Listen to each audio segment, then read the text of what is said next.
నుండి వచ్చేసినటువంటి కృష్ణవేణి గారికి, శివనాయక్ గారికి, దేవరకొండ మల్లన్న గారికి, ఉమామహేశ్వరి గారికి, బాలు నాయక్ గారికి, అశోక్ యాదవ్ గారికి, నిషా గారికి, శ్రీనివాస్ రెడ్డి గారికి, హుజూర్ నగర్ భగత్ గారికి, లింగం గారికి, నవీనాచారి గారికి, మేడే నరేష్ గారికి, సాయి గౌడ్ గారికి, మన అమ్మాయి కర్ణాటి మాధవి గారికి, చిల్క ప్రవీణ్ గారికి, అదేవిధంగా మన ప్రారంభ ఉపన్యాసం చేసినటువంటి ఇస్మాయిల్ అన్న గారికి అందరికీ నమస్కారం.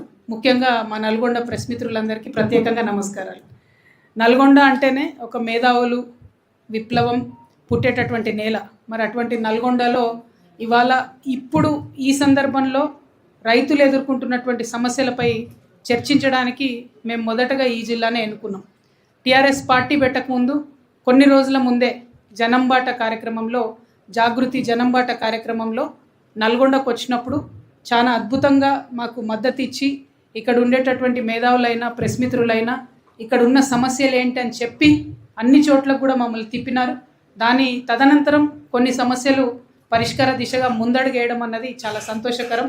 మేము వెళ్ళి చూసినటువంటి అనేక ప్రాజెక్టులలో భూసేకరణపై ముందడుగు పడతా ఉంది.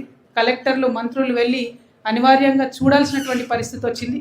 మరి ఇవాళ ఒక పొలిటికల్ పార్టీగా రూపాంతరం చెందుకున్న తర్వాత ప్రధానంగా ఒక 5 అంశాలను మేము ఎజెండాలో పెట్టుకొని ముందుకు వెళ్తూ ఉన్నాం.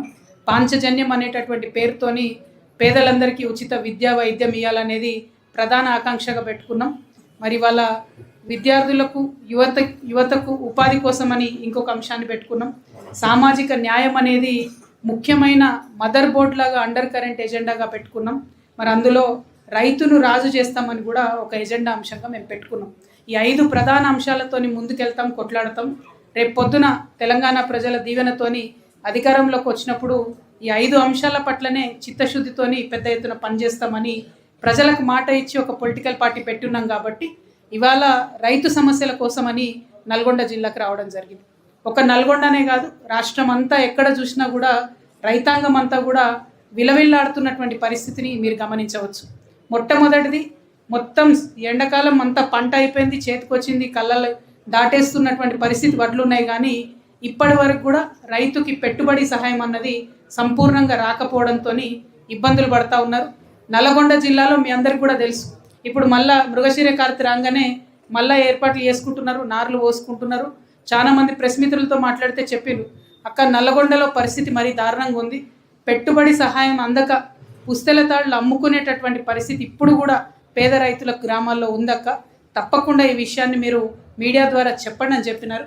నేను గౌరవ ముఖ్యమంత్రి గారిని రిక్వెస్ట్ చేస్తూ ఉన్నాను, మీరు ఆ 2 ఎకరాలకు ఇచ్చే సహాయం అన్నా పంట పనులు ప్రారంభించే కన్నా ముందు ఇచ్చినట్టయితే ఆ నగలు కుదవబెట్టుకోకుండా అప్పుల కోసం వేరే ఎక్కడో పోయి అప్పులు తెచ్చుకోకుండా ఉంటుంది. కాబట్టి ప్రభుత్వం తప్పకుండా ఈ అంశాన్ని పరిశీలించి త్వరితగతిన రైతు భరోసా ఏదైతే ఇస్తామన్నారో, మీరు ఎకరానికి ఇస్తారా, 2 ఎకరాలకు ఇస్తారా, ఏమి ఇస్తారో పంటలు మొదలుపెట్టేటటువంటి ఈ కాలంలో ఇవ్వాలని చెప్పి మొట్టమొదట డిమాండ్ చేస్తూ ఉన్నాను.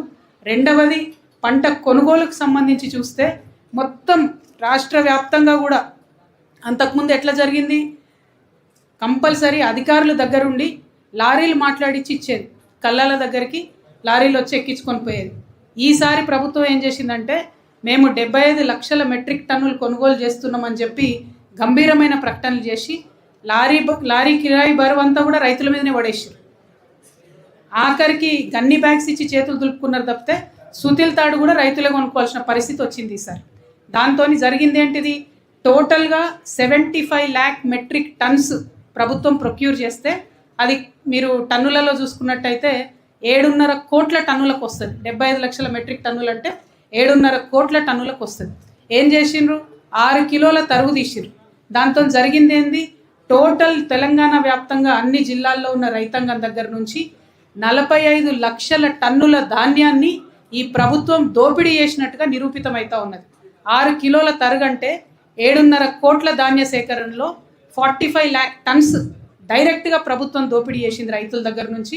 అంటే 200 కోట్ల రూపాయల వరకు కూడా రైతుల సంపదను ఉల్టా దోసుకున్నారు. రైతు భరోసా ఇచ్చింది లేదు, ఆదుకున్నది లేదు, లారీలను ఇచ్చింది లేదు, ఉల్టా రైతుల దగ్గర నుండి దోసుకున్నారు. అంటే ఇటువంటి పరిస్థితి నిజంగా కూడా ఎప్పుడు చూడలేదు. ఇవాళకి కూడా మేము ఇక్కడికి వస్తుంటే సంస్థాన్ నారాయణపూర్లో మార్కెట్లో అక్కడే నిలవబడిపోయి ఉన్నటువంటి ఆ ధాన్యం చూస్తే మొలకలెత్తిపోయి ఏడుస్తున్న రైతుల దృశ్యాలు కూడా ఇప్పుడు మనందరికి కళ్ళకు కట్టినట్టు కనిపిస్తున్నాయి. మరి ఎందుకు ప్రభుత్వానికి కనిపిస్తలేదు అన్నది అర్థమైతలేదు. ఇవాళ రౌండ్ టేబుల్ సమావేశం పెట్టుకున్నది రైతుల కోసం మాట్లాడడానికే కాబట్టి ఖచ్చితంగా ఇంకా ఎక్కడ కళ్ళాల్లో ధాన్యం మిగిలిపోయి ఉన్నా కంపల్సరీ ప్రభుత్వం ప్రొక్యూర్ చేయాలనేది నేను రెండవ డిమాండ్గా చెప్తా ఉన్నాను. ఇంకొక దారుణమైన విషయం ఏంటంటే పేరుకు మాది ప్రజాప్రభుత్వం అని చెప్పుకొని వచ్చినటువంటి ఈ ప్రభుత్వం ముఖ్యమంత్రి గారు 3 సంవత్సరాలు కావస్తుంది, దాదాపుగా 30 నెలలు పాలన దగ్గర పడ్డది. ఒక్కసారి కూడా వ్యవసాయ శాఖను ఆయన రివ్యూ చేయలేదు ఇంతవరకు. Not even a single time the CM has reviewed agriculture department.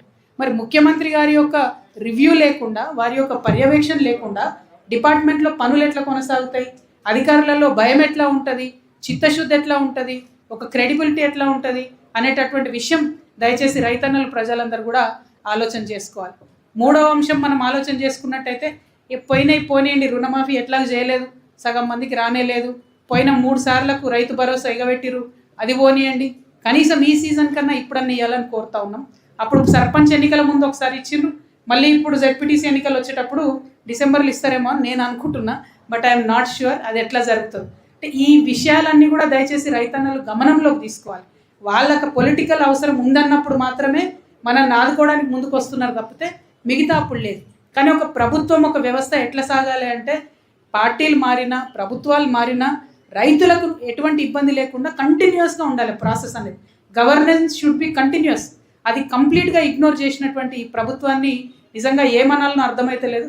అందుకే ఆ దుఃఖం, ఆ బాధ అంతా కూడా చేసి ఏ జిల్లా నుండి అడిగినా సేమ్ సమస్యలు వస్తున్నాయి. కాబట్టి మొన్న వరిధాన్యం తీసుకుపోయి సెక్రటేరియట్ ముంగటేసి ధర్నా వేసింది కూడా టీఆర్ఎస్ పార్టీ నుంచి. అందుకోసమే రాష్ట్రం అంతా ఇదే పరిస్థితి ఉందని ముఖ్యమంత్రి గారికి గమనంలో తేవడానికి తీసుకొచ్చినాం.